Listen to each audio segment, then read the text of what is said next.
नमस्कार दोस्तों, स्वागत करता हूं आप सभी मित्रों का एक बार फिर से हमारे इस चाणक्य नीति के एक और ज्ञानवर्धक और नॉलेजेबल वीडियोस में। दोस्तों, आज के इस वीडियो में हम आपको चाणक्य नीति के अनुसार बताएंगे कि किन कामों में यदि आप बेशर्म बन जाएंगे तो आप बहुत आसानी से सफलता प्राप्त कर लेंगे और आप अपने जीवन को खुशियों से भर पाएंगे। मित्रों, आचार्य चाणक्य ने जीवन से संबंधित हर पहलू तथा नीतियों का बहुत ही बेहतर तरीके से उल्लेख किया है। चाणक्य की नीतियां प्राचीन समय में जितनी कारगर थीं उतनी ही आज भी हैं, जिन पर अमल करके व्यक्ति खुशहाल जीवन यापन कर सकता है। यह एक सामान्य सी बात है कि हर व्यक्ति के जीवन में सफलता असफलता का दौर चलता रहता है, लेकिन अगर आप आचार्य चाणक्य द्वारा बताए गए मंत्र तथा नीतियों का पालन करने या स्वयं में इन गुणों को पैदा करने से व्यक्ति अपनी असफलता को सफलता में बदल सकता है। आचार्य चाणक्य ने अपनी बेहद ही लोकप्रिय पुस्तक चाणक्य नीति में बहुत सी ऐसी बातें बताई हैं जिनका अगर सही से नियम पूर्वक पालन किया जाए तो कोई भी व्यक्ति अपने जीवन में कभी भी असफलता का मुंह नहीं देखेगा।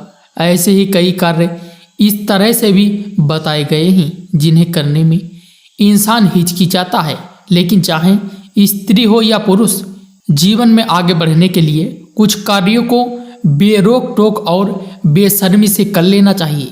आज हम आपको कुछ ऐसे ही नीतियों के बारे में बताने जा रहे हैं जिसे व्यक्ति को बेशर्म होकर कर लेना चाहिए, क्योंकि अगर उसने ऐसा नहीं किया तो संभव है कि इसका भुगतान उसे जीवन भर करते रहना होगा।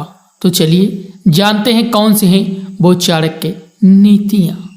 मित्रों, नंबर 1 है उधार मांगते समय। मित्रों, आपको बताना चाहेंगे कि उधार किसी भी व्यक्ति के जीवन में एक बहुत बड़े ग्रहण की तरह होता है, क्योंकि एक बार उधार लेने के बाद यदि आप उसे चुकाने में सक्षम नहीं होते हैं तो यह आपके लिए बड़ी समस्या बन जाता है। लेकिन जैसा कि चाणक्य नीति में बताया गया है, यदि आपको धन की बेहद आवश्यकता हो तो ऐसी स्थिति में आप किसी से उधार मांगने में बिल्कुल भी शर्म ना करें। मगर यहाँ पर इसके साथ आचार्य चाणक्य ने यह भी बताया है कि जिस तरह से आप अपनी ज़रूरत के वक्त उधार मांगते हैं, उसी तरह आपका बुरा वक्त खत्म होते ही समय से पैसा लौटा भी देना चाहिए। बता दें कि जीवन में बहुत सी परेशानियाँ आती रहती हैं और आमतौर पर ज़्यादातर समस्याओं का हल धन ही होता है।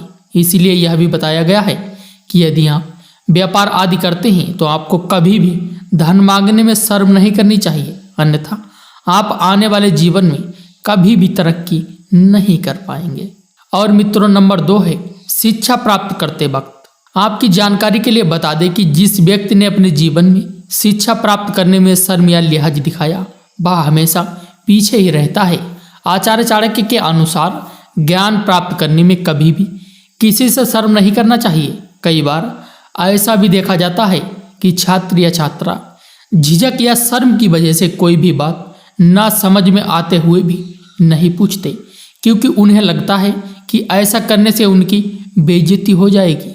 बताना चाहेंगे कि जो इंसान शिक्षा प्राप्त करने में शर्माता है वह अपने जीवन में कभी कोई अच्छी जगह प्राप्त नहीं कर पाता। इसलिए चाणक्य ने कहा है कि ज्ञान प्राप्त करने में कभी शर्म नहीं करना चाहिए और तत्काल कुछ भी ना समझ में आने पर पूछ लेना चाहिए। और मित्रों, नंबर 3 है भोजन करते वक्त। नीति शास्त्र के महान ज्ञाता आचार्य चाणक्य ने अपनी नीति ज्ञान में यह भी बताया है कि जो इंसान भोजन करते समय लिहाज करता है या शर्म करता है तो अपने संपूर्ण जीवन काल में कुछ बड़ा नहीं हासिल कर पाता। ऐसा बताया जाता है कि इस तरह का व्यवहार रखने वाला इंसान अपने जीवन में ज़्यादातर दुख और संकट से घिरा रहता है। कहा जाता है कि जो इंसान खुद के भोजन के लिए इतना झिझकता है वो व्यक्ति अपने साथ जुड़े अन्य लोगों के लिए भला क्या कर पाएगा। इसीलिए कभी भी खाना खाते वक्त शर्म नहीं करनी चाहिए। और मित्रों, नंबर 4 है यदि आप अपने जीवन में सफलता प्राप्त करना चाहते हैं, बहुत सारा धन इकट्ठा करना चाहते हैं, तो आपको रोजाना सुबह उठते ही अपनी माँ के चरणों को अवश्य छूना चाहिए और उनको दबाना चाहिए। यदि आप ऐसा करते हैं तो आपसे देवी लक्ष्मी बहुत ज़्यादा प्रसन्न होती हैं और वो आपकी सोई हुई किस्मत चमका देती हैं। क्योंकि मित्रों, हमारे यहाँ हिंदू शास्त्रों के अनुसार महिलाओं को देवी लक्ष्मी के समान शुभ और मंगलकारी माना गया है। और यदि आप उसके ऊपर अपनी माँ के चरणों को दबाएंगे तो आपसे देवी लक्ष्मी बहुत ज़्यादा प्रसन्न हो जाएंगी। क्योंकि दोस्तों, जिन बच्चों की माताएं अपने बच्चों को दुआएं देती हैं, ऐसे बच्चे बहुत जल्दी सफलता प्राप्त कर लेते हैं। मित्रों, यदि आप भी अपने जीवन में अमीर बनना चाहते हैं तो अभी कमेंट बॉक्स में जय माँ लक्ष्मी लिखना बिल्कुल भी मत भूलना।